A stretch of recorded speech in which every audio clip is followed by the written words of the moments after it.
ভূমিকা থেকে আমরা বলতে পারি যে এই দুর্নীতির দায়ে যারা অভিযুক্ত তাদের বিরুদ্ধে তদন্ত করতে হবে। এই যে উপদেষ্টারা নির্বাচনের শেষ সময়ে এসে তফসিলের ঠিক আগ মুহূর্তে পদত্যাগ করে নির্বাচনে অংশগ্রহণ করবার চেষ্টা করছেন, তাদেরকেও এই নির্বাচন থেকে বিরত থাকতে হবে। কারণ তারা উপদেষ্টা থাকাকালীন সময়ে তাদের পিওরা দুর্নীতি করেছে তাদের ক্ষমতাকে ব্যবহার করে, তাদের প্রশ্রয়কে ব্যবহার করে।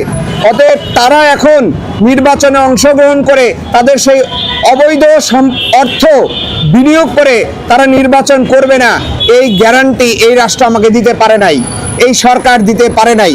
অতএব তারা যেই সরকারের অধীনে তারা উপদেষ্টা ছিল সেই সরকারের তফসিলেই, সেই সরকারের অধীনেই তারা নির্বাচনে অংশগ্রহণ করে এক ধরনের নির্বাচনী মাঠে বৈষম্য তৈরি করেছে।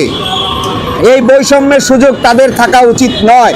এটি সরকারকে গভীরভাবে পর্যালোচনা করতে হবে এবং দুদকের প্রতি আমাদের আহ্বান যে এই উপদেষ্টারা কোনো দুর্নীতি করেছে কিনা, এই উপদেষ্টাদের ক্ষমতা ব্যবহার করে তারা কোনো দুর্নীতি করেছে কিনা, এই উপদেষ্টারা সরাসরি কোনো নিয়োগ বাণিজ্য, কোনো বদলি বাণিজ্য, কোনো অবৈধ টেন্ডারবাজি জড়িত ছিল কিনা, সেটি এই দুদককেই প্রমাণ করতে হবে, খুঁজে বের করতে হবে, তদন্ত করতে হবে এবং বিচারও ত্বরান্বিত করতে হবে।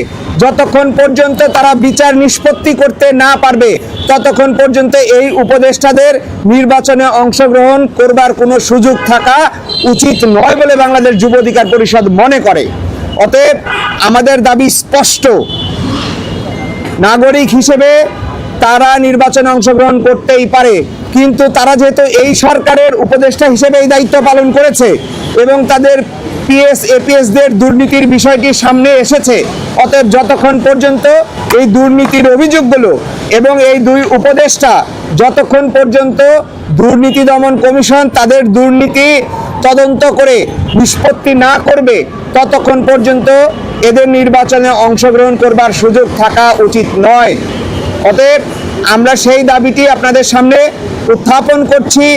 আমরা দেখেছি যে যে দুই উপদেষ্টা পদত্যাগ করছেন সেই দুই উপদেষ্টার যে কারো বাবার ক্ষমতার আধিপত্য আমরা দেখেছি, আপনাদের মিডিয়া মারফতই আমরা বিষয়গুলো সামনে এসেছে আমরা দেখেছি। আবার কারো ভাইয়ের আধিপত্যের বিষয়টা আমরা দেখেছি। ক্ষমতার অপব্যবহারের যে প্রশ্নগুলো এসেছে সেই প্রশ্নগুলো এখনো নিষ্পত্তি হয় নাই। অতএব এর সুরাহা না হওয়া পর্যন্ত তারা যে নির্বাচনে অংশগ্রহণ করে এই প্রশাসনকে ব্যবহার করবে না, অবৈধ সম্পদ ব্যবহার করবে না এবং অবৈধ সম্পদ উপার্জন করে নাই, সেটি দুদক এবং এই সরকারকেই নিশ্চিত করতে হবে বলে আমরা বিশ্বাস করি।